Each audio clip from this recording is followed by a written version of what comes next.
জীবন নামের গল্পে কত শত ঘটনাই তো ঘটে, কিন্তু এই স্বল্প সময়ের জীবনের শেষ সারথি হতে পেরেছে কজন? সুখের সংসার করার স্বপ্ন নিয়ে বিয়ে করেছিলেন এক প্রবাসী যুবক। পরিবারের ভবিষ্যৎ বদলাতে দেশ ছেড়ে পাড়ি জমান বিদেশে। ঘরে রেখে যান স্ত্রী আর ফুটফুটে 3 সন্তানকে। কিন্তু ভাগ্যজনু লিখেছিল অন্য এক অধ্যায়। স্বামী প্রবাসে যাওয়ার পরেই স্বামীর চাচার সঙ্গে প্রেমের সম্পর্কে জড়িয়ে পড়েন স্ত্রী। এরপর একদিন 3 সন্তানকে রেখে সেই চাচার সঙ্গেই বাড়ি ছেড়ে চলে যান তিনি। ঘটনাটি ছড়িয়ে পড়তেই ফেনী জুড়ে শুরু হয় ব্যাপক আলোচনা, সমালোচনা। সামাজিক যোগাযোগ মাধ্যমে বিষয়টি নিয়ে চলছে তুমুল বিতর্ক।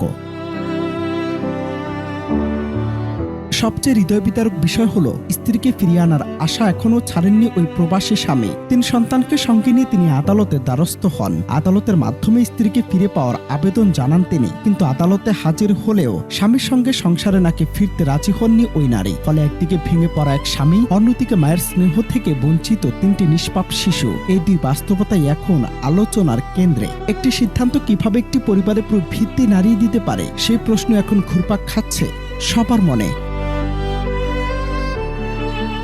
স্থানীয়দের ভাষ্য, প্রবাস জীবনের কষ্টের মূল উদ্দেশ্যই থাকে পরিবারের মুখে হাসি ফোটানো। অথচ সেই পরিবারের ভাঙনের খবরে যদি প্রবাসীকে শুনতে হয়, তাহলে তার চেয়ে বড় মানসিক আঘাত আর কি হতে পারে? অনেকেই বলছেন, এই ঘটনা সবচেয়ে বেশি ক্ষতিগ্রস্ত হয়েছে 3টি শিশু। কারণ স্বামী স্ত্রীর বিরোধ একসময় শেষ হলেও শৈশবে পাওয়া মানসিক ক্ষত অনেক সময় সারা জীবন থেকে যায়। ভালোবাসা, বিশ্বাস ত্যাগ আর বিশ্বাসঘাতকতার এই আলোচিত ঘটনাটি এখন ফেনীর গণ্ডি পেরিয়ে দেশ জুড়ে আলোচনার বিষয়। একজন প্রবাসীর দীর্ঘদিনের পরিশ্রম, একটি সংসারের ভাঙন আর 3টি শিশুর অনিশ্চিত ভবিষ্যৎ, সব মিলিয়ে এটি শুধু একটি পারিবারিক বিরোধ নয়, বরং সমাজের জন্য একটি বড় সতর্ক বার্তা।